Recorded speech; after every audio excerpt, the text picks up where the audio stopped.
Hi welcome back. ഇത് നമ്മൾ ചെയ്യാൻ പോകുന്നത് നാരങ്ങയുടെ തോട് വെച്ചിട്ടുള്ള നല്ല അടിപൊളി ഒരു ഡിഷ് വാഷറാണ്. അപ്പോൾ എങ്ങനെ ഇത് ഉണ്ടാക്കുന്നത് നോക്കാം.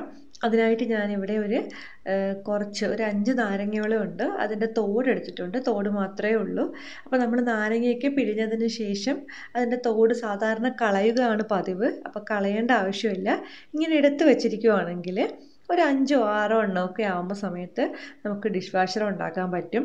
അപ്പം ഇതിൻ്റെ നമ്മൾ എടുക്കുന്ന സമയത്ത് ഫ്രിഡ്ജിലോട്ട് വെക്കാൻ ശ്രദ്ധിക്കണം കേട്ടോ, അല്ലെന്നുണ്ടെങ്കിൽ ഇത് കറുത്ത് ഇല്ലാതായി പോകും. അപ്പം നമ്മൾ നാരങ്ങ പിഴിഞ്ഞതിന് ശേഷം അതിൻ്റെ തോടെടുത്ത് ഇതുപോലെ ഒരു ബോക്സിൽ ഫ്രിഡ്ജിൽ വെച്ചിരുന്നാൽ നമുക്ക് കുറച്ചാകുമ്പോഴെടുത്ത് ഇതിങ്ങനെ ഉണ്ടാക്കിയെടുക്കാൻ പറ്റും.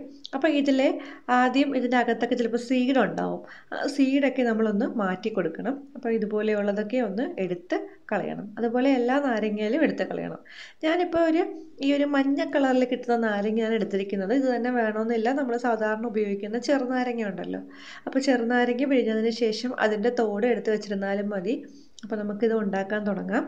അപ്പം അതിനായിട്ട് ഞാനിപ്പോൾ ഒരു കുക്കറിൻ്റെ പാത്രത്തിലേക്ക് ഇത് നാരങ്ങയുടെ തോടെല്ലാം ഇട്ട് കൊടുക്കുവാണ്. നമ്മളിത് കുക്ക് ചെയ്യാൻ പോവുകയാണ് കേട്ടോ. നന്നായിട്ട് ഇതൊന്ന് വേവിച്ചെടുക്കണം. അപ്പോൾ അതിനായിട്ട് കുറച്ച് വെള്ളം ഒഴിക്കണം. ഞാനിപ്പോൾ ഒരു 1.5 കപ്പോളം വെള്ളം ഇതിനകത്ത് ഒഴിച്ചിട്ടുണ്ട്. ഇതൊന്ന് കുക്കാവാൻ വേണ്ടിയിട്ടുള്ള വെള്ളം ഒഴിച്ചു കൊടുക്കണം. കുക്കറിൽ തന്നെ വേണമെന്നില്ല, വേണമെങ്കിൽ അല്ലാത്ത പാത്രത്തിൽ വെച്ചിട്ട് വേണമെങ്കിലും വേവിക്കാം. അപ്പോൾ കുക്കർ ആകുമ്പോൾ പെട്ടെന്ന് തന്നെ നമുക്കിത് കുക്കായിട്ട് കിട്ടും. നന്നായിട്ട് കുക്കാവണം കേട്ടോ. നല്ല നാരങ്ങയുടെ തൊലിയൊക്കെ സോഫ്റ്റ് ആവണം. ഇപ്പം ഞാനിത് കുക്ക് ചെയ്ത് എടുത്തതാണ്. കുക്ക് ചെയ്തെടുത്തപ്പോൾ തന്നെ ഇതിൻ്റെ വെള്ളമൊക്കെ വറ്റിപ്പോയി. അപ്പം ആ ഒരു രീതിയിൽ കിട്ടിയിട്ടുണ്ട്. ഇനി നമുക്ക് ഈ നാരങ്ങ ഒന്ന് ചെറിയ പീസാക്കി എടുക്കാം. ചെറിയ പീസാക്കി എടുക്കുമ്പോൾ നമുക്കിത് അരച്ചെടുക്കാൻ എളുപ്പമാണ് മിക്സിയിലിട്ടിട്ട്.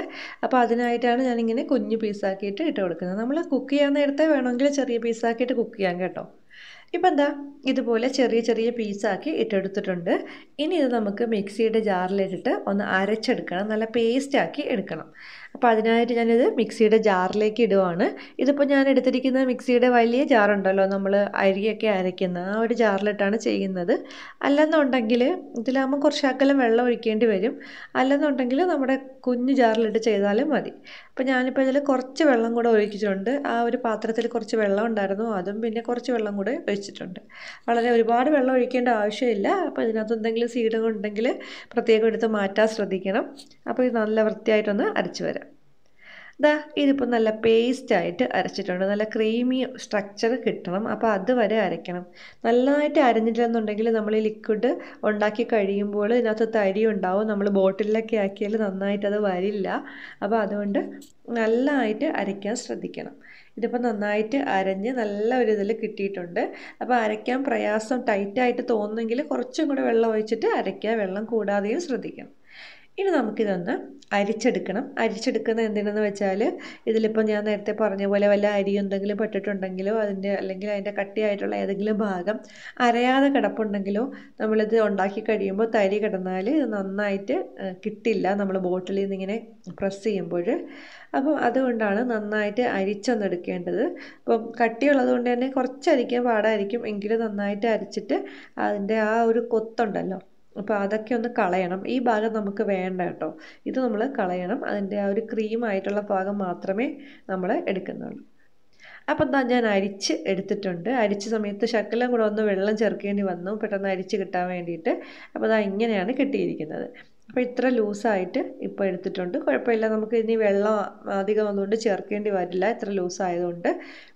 അല്ലാന്നുണ്ടെങ്കിൽ പിന്നെ എക്സ്ട്രാ വെള്ളം ചേർക്കുകയാണ് പതിവ്. അപ്പോൾ ഇനി നമുക്കിതിലേക്ക് വിനാഗിരി ചേർത്ത് കൊടുക്കണം. വിനാഗിരി ഞാനിപ്പോൾ ഇവിടെ ഒരു 1/4 കപ്പാണ് എടുത്തിരിക്കുന്നത്. 1/4 കപ്പ് വിനാഗിരി ഇതിലേക്കൊന്ന് ഒഴിച്ചു കൊടുക്കണം. ഇനി ഈ വിനാഗിരി നന്നായിട്ട് മിക്സ് ചെയ്തെടുക്കണം കേട്ടോ. ഇതിൽ വിനാഗിരി മിക്സ് ആക്കിയിട്ട് കുറച്ചുകൂടെ ഒരു ലൂസായിട്ടുള്ളൊരു ലിക്വിഡാക്കിയിട്ട് മാറ്റണം. അപ്പോൾ ഞാൻ നേരത്തെ വേവിക്കാൻ വെച്ച കുക്കറിൻ്റെ പാത്രത്തിൽ തന്നെയാണ് ഞാനിത് മിക്സ് ചെയ്യുന്നതും എല്ലാം. അപ്പോൾ നന്നായിട്ട് മിക്സ് ആക്കിയിട്ടുണ്ട്. ഇനി ഇതിലേക്ക് 1 ടേബിൾ സ്പൂൺ ഉപ്പും കൂടെ ഇട്ട് കൊടുക്കണം. ഉപ്പ് നന്നായിട്ട് അങ്ങ് ഇട്ട് കൊടുക്കാം കേട്ടോ. 1 ടേബിൾ സ്പൂൺ കൂടുതൽ ഞാൻ ഇട്ടിട്ടുണ്ട് അതിലേക്ക്. അപ്പോൾ ഉപ്പും കൂടെ നന്നായിട്ടൊന്ന് മിക്സ് ചെയ്ത് ചേർക്കാം. ഈ ഒരു ലിക്വിഡ് ഉണ്ടെങ്കിൽ നമ്മുടെ വീട്ടിലെ പാത്രങ്ങളും അതുപോലെ തന്നെ കൗണ്ടർ ടോപ്പും ഒക്കെ കഴുകാൻ നല്ലതാണ്. അതുപോലെ തന്നെ പ്രത്യേക ഒരു മണമാണ്, നാരങ്ങയുടെ മണം കിച്ചണിലൊക്കെ ഉണ്ടാവുകയും ചെയ്യും. അപ്പോൾ ഇതുപോലെ കിട്ടിയിട്ടുണ്ട് നല്ല ലൂസായിട്ട്. ഇനി നമുക്കിതൊന്ന് ചൂടാക്കണം. അപ്പോൾ ഞാനിപ്പോൾ ഇത് സ്റ്റൗവിൽ വെച്ചിട്ട് ഒന്ന് തിളയ്ക്കണം കേട്ടോ. ഇതിനകത്തൊന്ന് ഒരു ബബിൾസൊക്കെ വരുന്നത് വരെ ഒന്ന് തിളയ്ക്കണം, ഒന്ന് ചൂടാക്കി കിട്ടണം. ഒരുപാട് നാൾ നന്നായിട്ട് ഇരിക്കാൻ വേണ്ടിയിട്ടാണ് ഇങ്ങനെ ചെയ്യുന്നത്. അപ്പോൾ നന്നായിട്ട് ചൂടായി ഇതൊന്നും കൂടെ ഒന്ന് മിക്സായി നന്നായിട്ട് വരും. നമ്മുടെ ആ ഒരു പുറത്തുനിന്നൊക്കെ വാങ്ങിക്കുന്ന ലിക്വിഡിനൊരു സ്ട്രക്ചർ ഉണ്ടല്ലോ, ആ ഒരു കൺസിസ്റ്റൻസി. അപ്പോൾ അതുപോലെയൊക്കെ ഇപ്പോൾ ആയിട്ടുണ്ട്. കാണുമ്പോൾ തന്നെ കളറില്ലെന്നേ ഉള്ളൂ. നമ്മൾ പുറത്തുനിന്ന് വാങ്ങിക്കുന്ന ആ ഒരു ലിക്വിഡ് പോലെയൊക്കെ ആയി നന്നായിട്ട് വന്നിട്ടുണ്ട്.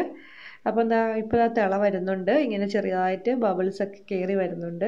അപ്പം ഇത്രയൊക്കെ ഒരു ചൂട് ആയി വരുമ്പോൾ തന്നെ നമുക്കിത് ഓഫ് ചെയ്യാം. ഇതിപ്പോൾ ഒന്നും കൂടി ഒന്ന് ചൂടാകാൻ വേണ്ടിയിട്ട് ഞാൻ വെയിറ്റ് ചെയ്യുവാണ്. നമ്മൾ ചൂടാക്കുന്ന സമയത്ത് ഇത് ഇളക്കി കൊടുത്തുകൊണ്ട് തന്നെ ഇരിക്കണം കേട്ടോ, അല്ലെന്നുണ്ടെങ്കിൽ അടിയിലൊക്കെ പിടിച്ച് കരിഞ്ഞു പോകാൻ ചാൻസ് ഉണ്ട്, കട്ടിയുള്ള ലിക്വിഡ് ആയതുകൊണ്ട്. ഇതിപ്പോൾ ഞാൻ സ്റ്റൗവിൽ നിന്ന് മാറ്റിയിട്ടുണ്ട്. ഇനി ഇത് തണുത്തതിന് ശേഷം മാത്രമാണ് നമ്മൾ ഉപയോഗിക്കേണ്ടത്. അതിപ്പോൾ നന്നായിട്ട് തണുത്തതിന് ശേഷം നല്ല ഒട്ടും ചൂടില്ലാത്തൊരു പരുവത്തിൽ കിട്ടുമല്ലോ, അങ്ങനെ ആകുമ്പോഴാണ് നമ്മളതിൽ ഇനി ബാക്കിയുള്ള സാധനങ്ങൾ ചേർക്കുന്നത്. നന്നായിട്ട് തണുത്തതിന് ശേഷം ഇതിലേക്ക് 1 ടീസ്പൂൺ ബേക്കിംഗ് സോഡ ചേർക്കണം. ഈ ബേക്കിംഗ് സോഡ ചേർക്കുന്നത് നിർബന്ധമില്ല, വേണമെന്നുണ്ടെങ്കിൽ മാത്രം ചേർത്താൽ മതി കേട്ടോ. ഞാൻ എന്തായാലും ചേർക്കാറുണ്ട്. ചേർക്കുന്ന സമയത്ത് നല്ല ആക്റ്റീവായിട്ട് പതഞ്ഞ് കിട്ടാറുണ്ട്. അപ്പം ഈ ഒരു പദം എപ്പോഴും ഉണ്ടാവില്ല, നമ്മൾ ഈ ചേർക്കുന്ന സമയത്ത് നന്നായിട്ട് പതഞ്ഞ് വരും. അത് കഴിഞ്ഞ് ഒരുപാട് മിക്സ് ചെയ്ത് കഴിയുമ്പോൾ ഈ പദം അങ്ങ് കെട്ടുപോകും. എങ്കിലും നന്നായിട്ട് ആക്റ്റീവായി കിട്ടും. അപ്പോൾ വേണമെന്നുണ്ടെങ്കിൽ ഇതും കൂടെ ഒന്ന് ചേർത്ത് കൊടുക്കുക. അത് നന്നായിട്ട് പതഞ്ഞ് വരുന്നുണ്ട്. അപ്പോൾ നമുക്ക് നന്നായിട്ട് ഇതൊന്ന് ഇളക്കി കൊടുക്കാം. അപ്പോൾ നന്നായിട്ടൊന്ന് മിക്സായിട്ട് കിട്ടും. അപ്പോൾ നമ്മൾ ഈ ഒരു ലിക്വിഡൊക്കെ സാധാരണ പാത്രം കഴുകാനൊക്കെ എടുക്കുമ്പോൾ നല്ല വൃത്തിയായിട്ട് ഒന്ന് മിക്സ് ചെയ്ത് കൊടുക്കുമ്പോൾ പതയാറുണ്ട്. അപ്പോൾ അതുപോലെയാണ് വന്നിരിക്കുന്നത്. അപ്പോൾ ഞാനിത് ഇളക്കും തോറും ഈ പത കെട്ട് പോകുന്നുമുണ്ട്. അപ്പോൾ നമ്മുടെ ഈ ഒരു ലിക്വിഡ് നന്നായിട്ട് റെഡി ആയിട്ടുണ്ട്. ഇതുപോലെയാണ് കിട്ടിയിരിക്കുന്നത്. ഇപ്പോൾ ഒരു ചെറിയ കളറൊക്കെ വന്നിട്ടുണ്ട്. ഇനി ഒരു പത വേണം എന്നുള്ളവർക്ക് മാത്രം ഇതിലേക്ക് ഒരു ടേബിൾ സ്പൂൺ നമ്മൾ സാധാരണ പുറത്തു നിന്ന് വാങ്ങിക്കുന്ന ലിക്വിഡ് ചേർത്ത് കൊടുക്കാം. അപ്പോൾ അത് വേണ്ടെന്നുണ്ടെങ്കിൽ അത് ചേർക്കേണ്ട ആവശ്യമില്ല. പിന്നെ നമ്മൾ കഴുകുന്ന സമയത്ത് ചെറുതായിട്ടൊരു ഒരു സോപ്പ് സ്ട്രക്ചർ കിട്ടുന്ന എല്ലാവർക്കും ഇഷ്ടമായിരിക്കും. അതുകൊണ്ടാണ് ഞാൻ 1 ടേബിൾ സ്പൂൺ ചേർത്തത്. ഇനി ഇതുപോലെ ഒരു പ്ലാസ്റ്റിക്കിൻ്റെ ബോട്ടിലെടുത്തിട്ട് അതിലേക്ക് നമുക്കിത് ഒഴിച്ചു കൊടുക്കാം. ഇതിപ്പോൾ ഞാൻ ഹാൻഡ് വാഷിൻ്റെ ബോട്ടിലുണ്ടല്ലോ, അതാണ് എടുത്തിരിക്കുന്നത്. അപ്പോൾ വീട്ടിലൊക്കെ ഉള്ള ഇങ്ങനെ പ്രസ് ചെയ്താൽ കിട്ടുന്ന ഏതെങ്കിലും ബോട്ടിലിൽ വെച്ചിട്ട് നമുക്ക് നിറച്ച് കൊടുക്കാവുന്നതാണ്. ഞാനിപ്പോൾ ഇതൊരു ഫണ്ണൽ വെച്ചിട്ട് ഇതിനകത്തേക്ക് ഒഴിക്കുകയാണ്. അപ്പം ഇതിലേക്ക് ഒഴിച്ചു കൊടുക്കാം. അപ്പോൾ നമ്മുടെ ലിക്വിഡ് റെഡി ആയിട്ടുണ്ട്. ഈ ഒരു ബോട്ടിലോട്ട് ആക്കി വെച്ചിട്ടുണ്ട്. ഞാനിത് അടച്ചിട്ട് ഇതൊന്ന് പ്രസ് ചെയ്ത് കാണിക്കാം എങ്ങനെയാണ് കിട്ടുന്നതെന്ന്. അപ്പോൾ ഇങ്ങനത്തെ ബോട്ടിലൊക്കെ ഉണ്ടെങ്കിൽ നമുക്ക് എടുത്ത് വെച്ചിരുന്നാൽ ഇതുപോലെ വീട്ടിലുണ്ടാക്കുന്ന സാധനങ്ങളൊക്കെ ഇതിൽ വെച്ചിട്ട് നമുക്ക് യൂസ് ചെയ്യാവുന്നതാണ്. നല്ല കളറൊക്കെ ഒരു ചെറിയ യെല്ലോ കളറൊക്കെ ആയിട്ട് കിട്ടിയിട്ടുണ്ട് കേട്ടോ.